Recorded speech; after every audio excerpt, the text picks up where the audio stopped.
Good morning. This is John Presco, come to you live from Springfield, Oregon, and I am a candidate for the governor of this fine state, which is named Oregon, and no one knows how or why. 6/11, um, I was woken up by this committee in my head, and they were saying it's wrong for me to shut my cat Classy outside my bedroom while I'm sleeping. And this is very, very wrong. And I'm having all these other dreams. I'm dealing with all this stuff, credible religion, politics, abortion. Uh, and there's these voices having this argument, say, no, this is a priority. I said, no, it's not. The cat will survive while I sleep, because it wants to play and fight. And it needs an adversary. And then it needs to cuddle up to my warm body. And if I roll over on it, I'm probably not going to wake up as it suffocates. I don't want to kill this cat. I love this cat. And the committee said, no, we don't want to hear that. That cat needs to be inside the bedroom with you on your bed. But really, the war, the war in Ukraine or the world might come to an end. Nope. Take care of that cat. Get up and open up that door and let that cat in. It really, really, really wants to be inside. And see, there she is over there. See, she's got me out of my bed, and that's my warm spot that I left as my aura traveled around the universe. And so it might be a he, I don't know, is now asleep. She's probably been up all night and, hanging out beside my door. Please let me in, please.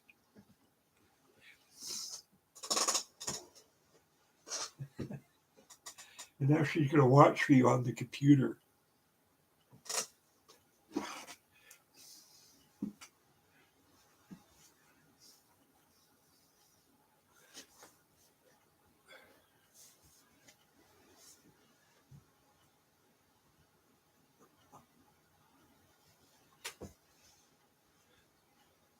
I hope I didn't expose myself. I bent down in my bathrobe. But here she is. This is a classy girl named her the classical music. She loves classical music. We sit in the big chair and meditate. Let's see, there you are. So she's at her teenage years where she wants to be independent. But she wants to love me nearly to death. But then she wants to fight me in the morning, my hand underneath the covers. And now she wants to bite me, but she wants it all, see?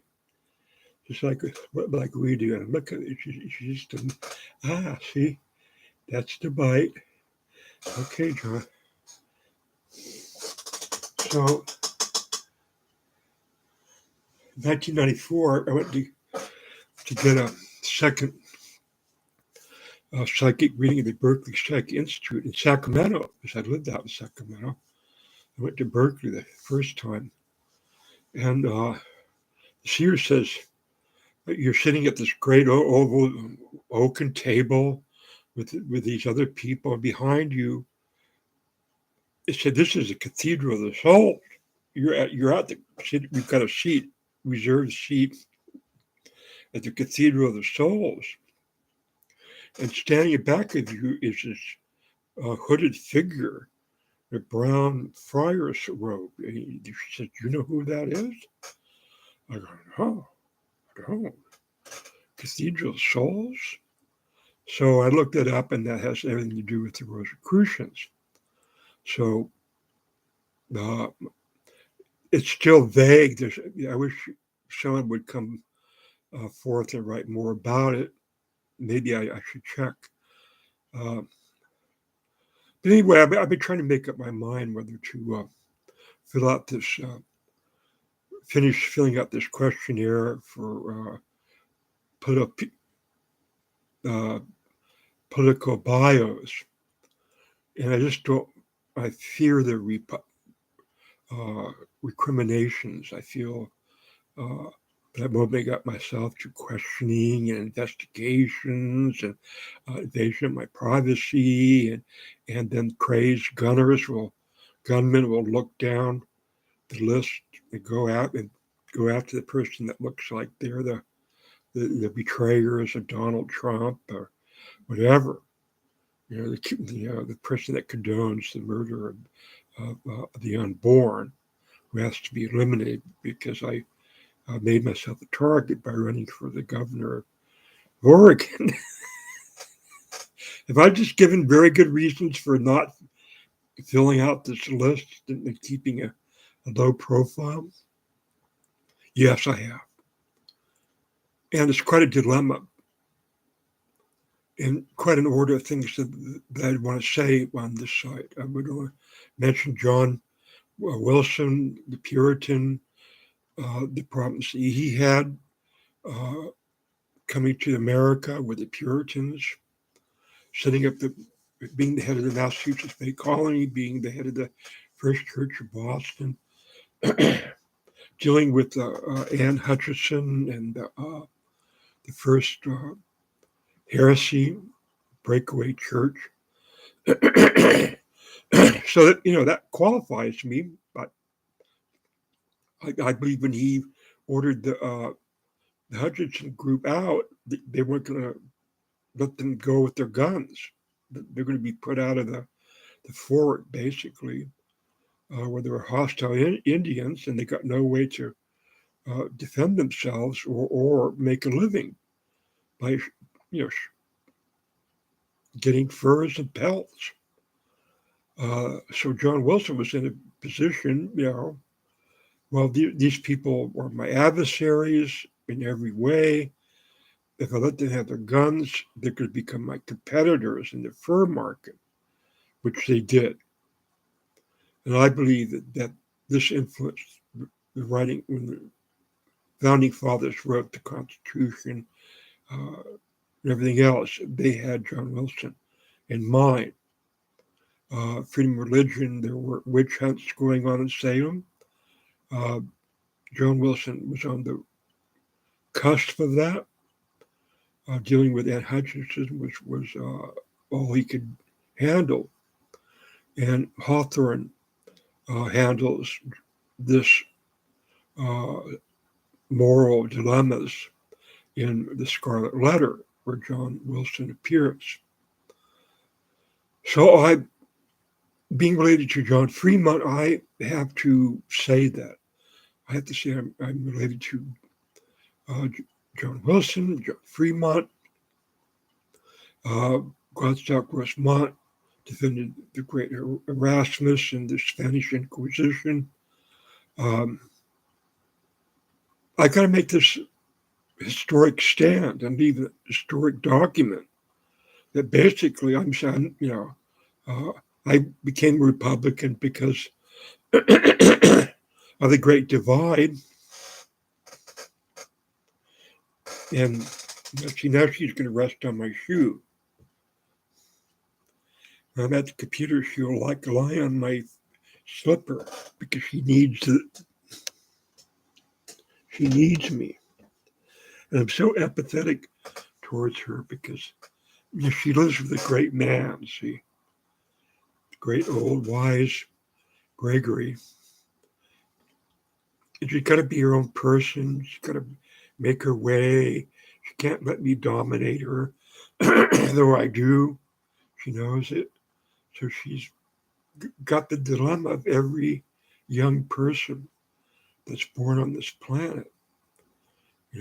Like, hey, you're not the boss of me. I'm my own boss. See,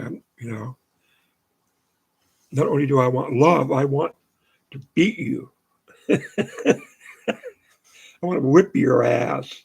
I want to put you in place because I'm the queen of the house. Me, I'm the boss. She knows. We watch TikTok together. And she swipes at the screen. She changes it. She loves classical music. You know, she hasn't touched this keyboard though, and that's what I think. You know, she's hoping to do someday. What is this, John? Do, do, do, do. Let me play Chopin's Promenades in G minor. Dun, dun, dun, dun, dun, dun, dun. Bum, bum, bum, bum. Bum, bum, bum, bum. who's the kid around here? Who's the big child? Me.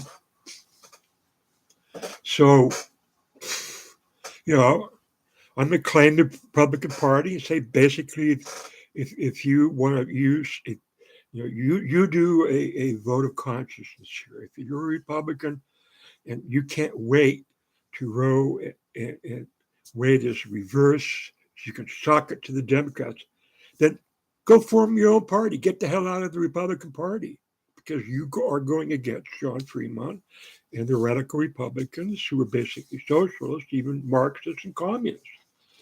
And they hate you. They would hate you if they were alive. They'd say, get the hell out of our party. Go form the self-righteous Christian witch hunt party. And just have at it. Why are you using our laws, the Constitution to, hate women, make a war on women? This is happening, around John Wilson. So I'm going to use that as a precedent. There's nothing new under the sun. You're witch hunters of the evil kind. So that's what I got to do today. I'm tempted to claim, hey, I've got the only valid religion, Christian religion in America, because I took over Herbert Armstrong's church. I started the new Radio Church of God. And I'm the only one that's had the guts to stand up to the new witch hunters, which based their stuff on Paul Roderick and the abortion thing. I got to put that in this prescribed bio thing that's on the internet.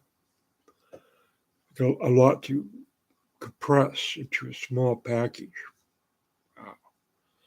So did the founding fathers. And they really don't need to add a play-by-play war against women by the self-righteous Christian right. They don't need to be adding all that dialogue and text that's so convoluted. And so they say it's religious. This is proof we got religion. No, it's proof you've gone insane. You got insanity, people. Get the hell out. There's the exit. You don't resemble the traditional Republican Party, not whatsoever. If you believe that God is Jesus and Jesus is God, and you're being instructed by King Emperor Jesus to take over our democracy and rule the United States of America in the name of Emperor Jesus, you believe that, form your own party, the Emperor Jesus Party. There you go, the Emperor, the Empire of Jesus Party. There you go. Why go for a kingdom? Go for the whole world. Be the emperor of the world and form a party. Write your whole things out. Your preamble. And then not worry if you have enough votes to sock it to the women. talking to the leftist Democrats, if you build the perfect party, what does Jesus say about sowing seeds and some fell on the rocks and some, he talks about the branch, the branch empire party of Jesus. There you go, the branch. See? And if it's all based upon get all your little scholars out of Bob Jones University and Liberty, Christian College, and, get about 72 of them, the Septuagint, and have them design your party the way you want it to be. Why are you kicking against the thorns, Paul? Start it from the base.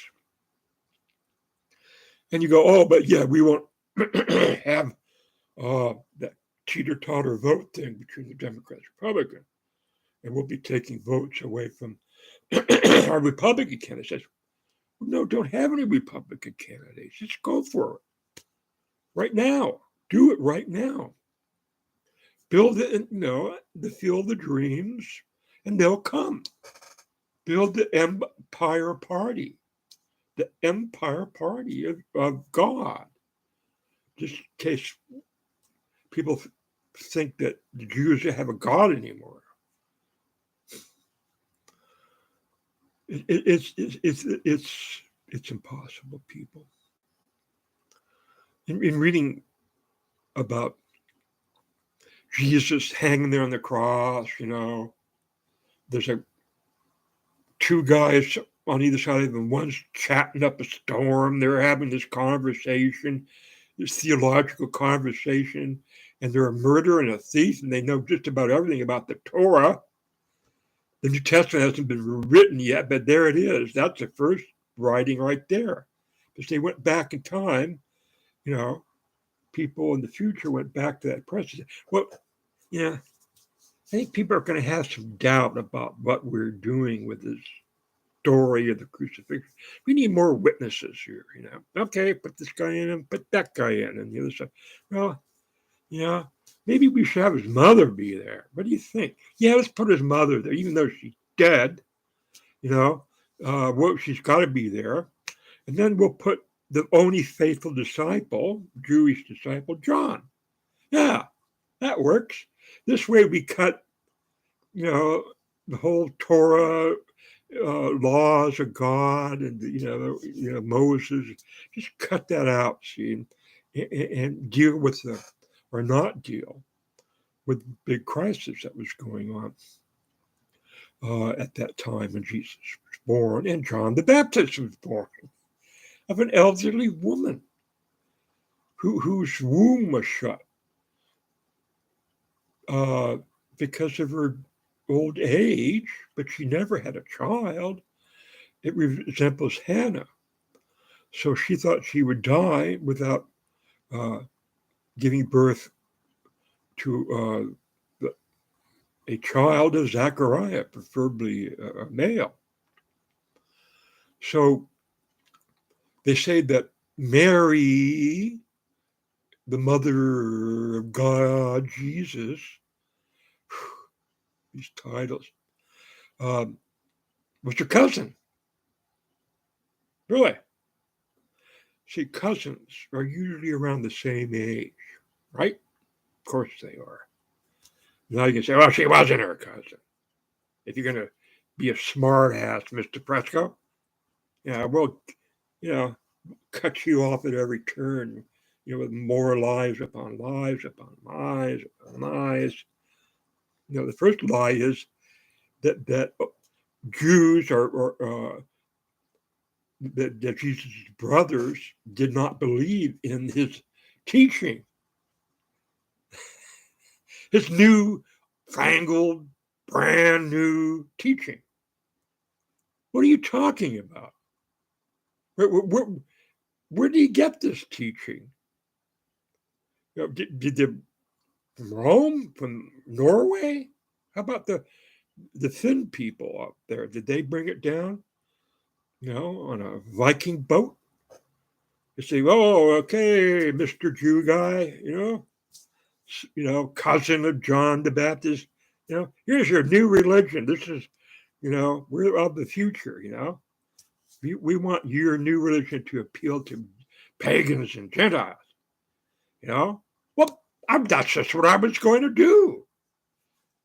Oh, well, thanks, for the backup. Yeah, I'll be, my Paul will be up there soon after I die. Paul will mass murder my followers, and I'll blind them on the road to and I'll send Paul up there and his priests up to Finland, Norway and Sweden, to give the new way that my brothers didn't follow. My brothers said, huh? What? What are you talking about in this parable? What? We don't get it. We don't. No. We can't follow you. We got to follow our one God. You mind? Well, yeah, kind of.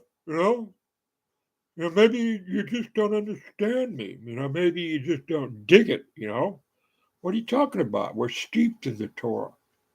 We're kin to John the Baptist, for Christ's sake.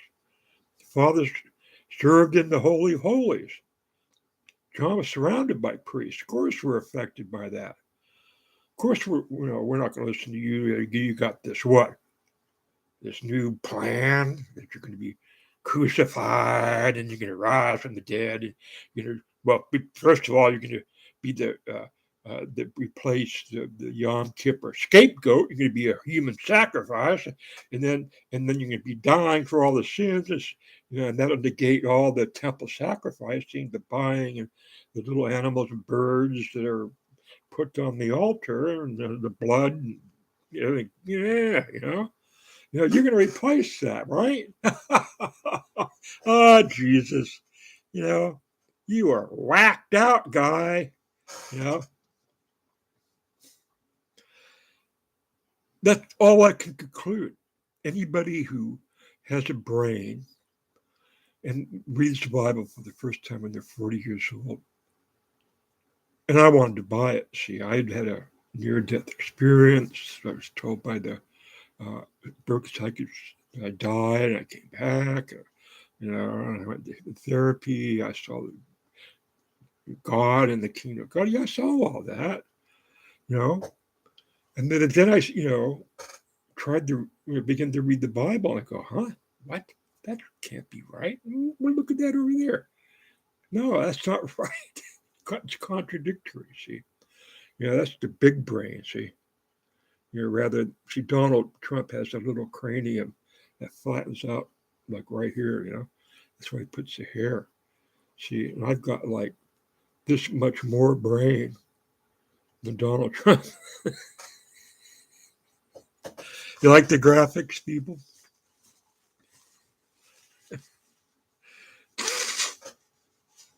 So this whole thing with the widow, I cannot find the backup on this Mary being, Jesus is hanging there.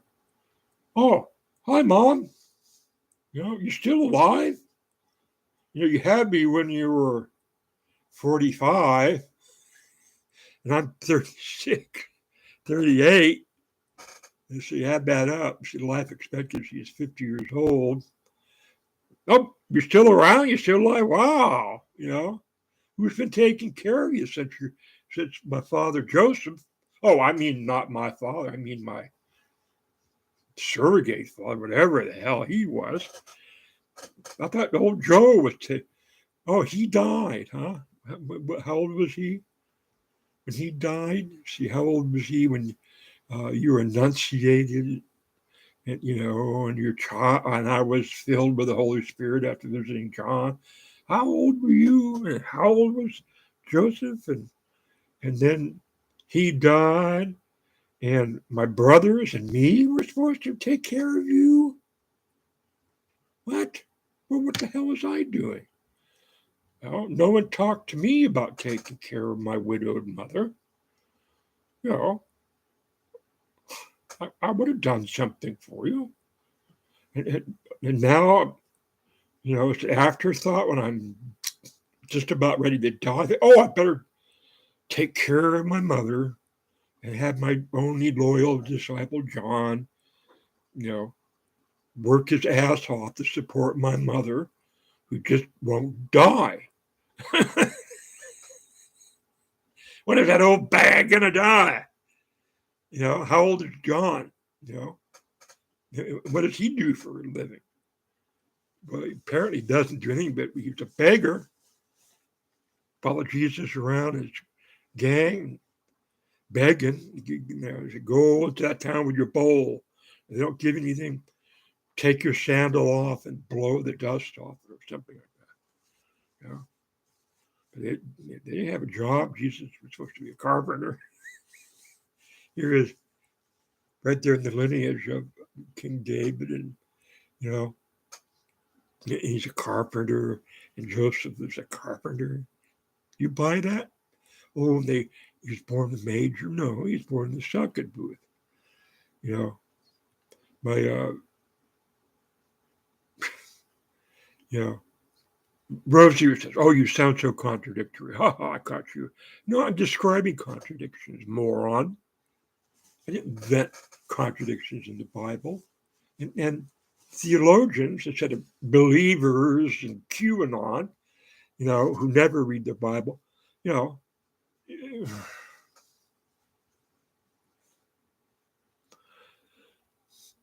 if God came to earth in the form of a man, you think the first thing he would do was surround himself by 5 scribes. You go to John the Baptist and say, listen, let me talk to your father, Zechariah. Remember Jesus supposed to, as a boy, go to the temple and amaze everybody. So, hey, listen, I need 5 scribes because not only am I the Messiah, I'm God in human form. I'm the Son of God here on earth. So I'm going to make sure that my teaching, what comes from my mouth, is correct, 100% correct. Because God would demand that. See, God demands women who want abortions to really, really be moral people, really look at a lot of morality and look at a lot of judgments, and they need attorneys and judges overlooking their decision. They need the police force to make sure that they get arrested if they break the law. Look at the papers that are going to be created when abortion becomes a crime. The papers in our court system will just rise up like this. Help, help me. See? And this is the party of little government? I don't think so. Get the hell out. Form the Empire Party. Do it. Because I'm going to say that on this certified, authentic political bio thing. I already started it, but I'm going to maybe get back to it today. I didn't get much sleep because the Cathedral of Souls say, you're abusing that little kitty. You go get that kitty and bring him into your bed and see if you can fall asleep with him playing all over you, bouncing all over you. He's so happy to see you after being shut out from your presence for 7 hours. So I've said enough. I've said enough. The kitty got in after all the people sitting around that oval wood table chatted up a storm. All this other business had to be put on back burner. And I saw this article about Britain is ready to change the world and be the crown of this new world order. Again, gee, isn't that what my blog has been all about? What my book, The Royal Janitor, has been all about? If I'm trying to find the ruling where sons were supposed to take care of their mothers, and I don't think it exists. I spent about 10 minutes looking, widows at the first church. There's an order of widows, and they say the other sons were supposed to take care of their father's wife, mother, when he dies. Well, there's a saying that. I remember reading in Acts, there was these widows following the teachers. Apparently, they did have a, a teaching, a special teaching that they addressed. The healing the leopard, raising Lazarus, whatever all those other agendas were. Then they ended up taking care of a lot of widows. And it really looks like maybe the backer of this, the house where Peter came at the crucifixion. I think that Mary was a wealthy Jewess who ended up with a very large inheritance, and she wanted to be sure the widows were taken care of. She wanted to change that. So, you holy men going back and forth saying this and that. What about the widows? They're dying. No one's taking care of them. So I want to create a church that takes care of the widows. And apparently, the widow's son plays a big role in Freemasonry. So, all right, getting down to it, huh? Yeah, that's what Empire of King Jesus should do, is take care of the widows. Because who's going to take care of these unmarried women who are going to be forced to carry children and born children? Most of them aren't going to get married, right? So the state's going to take care of them, right? Well, why not the Empire Church replicate traditionally the original teaching, the original church, which concentrated on taking care of widows? Well, unwed mothers with children, as we see in Scarlet Letter, really have a hard time. And make damn sure that every Republican that runs for office or registers or votes Republican deals with the morality, with the moral decisions these women got to make. They got to own it, or they're not Christians anymore, or they're not friends of God anymore. In fact, God will gleefully turn his back on them. Well, it's probably show you be careful out there, you hear?